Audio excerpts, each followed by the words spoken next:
با سلام، همراه باشید با اخبار و رویدادها از شبکه جهانی مرجعیت.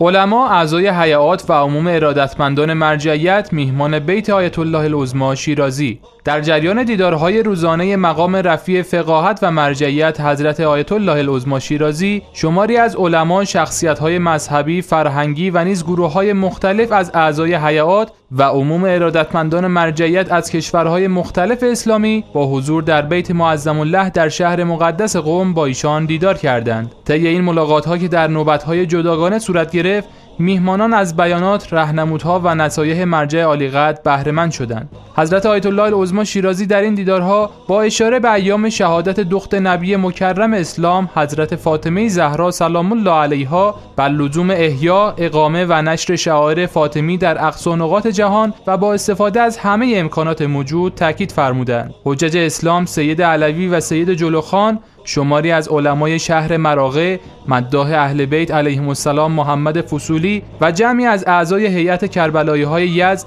و گروه‌های مختلف از اقشار مختلف مردم از جمله میهمانان بیت آیت الله العظمی شیرازی بودند.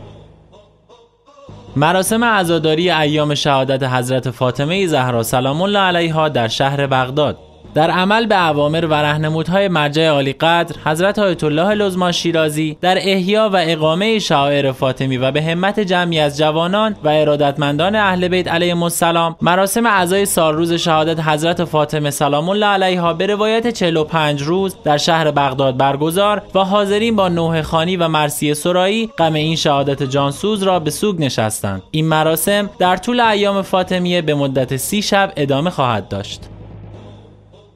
دفتر آیت الله العظمی شیرازی در شهر مقدس کربلا میزبان شخصیت‌های مذهبی و فرهنگی از شهرهای مختلف عراق، شماری از فضلا و شخصیت‌های فرهنگی و مذهبی از شهرهای بصره و حله عراق و همچنین جمعی از جوانان و اعضای مرکز فرهنگی خیریه بیت الله بصره با حضور در دفتر مرجع عالیقدر حضرت آیت الله العظمی شیرازی در شهر مقدس کربلا با اعضای دفتر دیدار و گفتگو کردند. در این دیدارها مسائل فرهنگی و اجتماعی روز عراق و همچنین راهکارهای ارتقاء سطح فرهنگ عمومی جامعه با تأسی از مکتب متعالی اهل بیت علیهم السلام و گسترش فعالیت‌های تبلیغی مورد بحث و تبادل نظر قرار گرفت. همچنین طی این ملاقات حجت الاسلام و المسلمین سید مهدی شیرازی حول مبحث استفاده مناسب از فرصت‌ها برای حاضرین سخنرانی کرد. سازمان دیدبان حقوق شیعیان خواستار شکسته شدن محاصره شهرهای نوبل و الزهرا شد. سازمان دیدبان حقوق شیعیان شیعه رایتس واچ وابسته به بنیاد جهانی آیت الله العظمی شیرازی در واشنگتن با صدور بیانیه‌ای با اشاره به اقدامات سازمان ملل متحد در جهت رفع محاصره از شهر حمص در کشور سوریه خواستار تلاش مشابه به هیئت نمایندگی این سازمان برای شکسته شدن محاصره طولانی شهرهای شیعه نشین مانند نوبل و الزهرا شد. این سازمان در بیانیه خود با ذکر شرایط سخت و نامناسب زندگی مردم شهرهای شیعه نشین تحت محاصره گروه‌های تکفیری و کمبودهای غذایی و دارویی این شهرها از برخورد دوگانه سازمان ملل متحد در قبال بحران سوریه و چشم‌پوشی نهادهای بین‌المللی از گرفتاری‌های شیعیان این کشور ابراز تأسف و نگرانی کرده و خواهان واکنش سریع جامعه جهانی برای امداد رسانی و مساعدت شده است.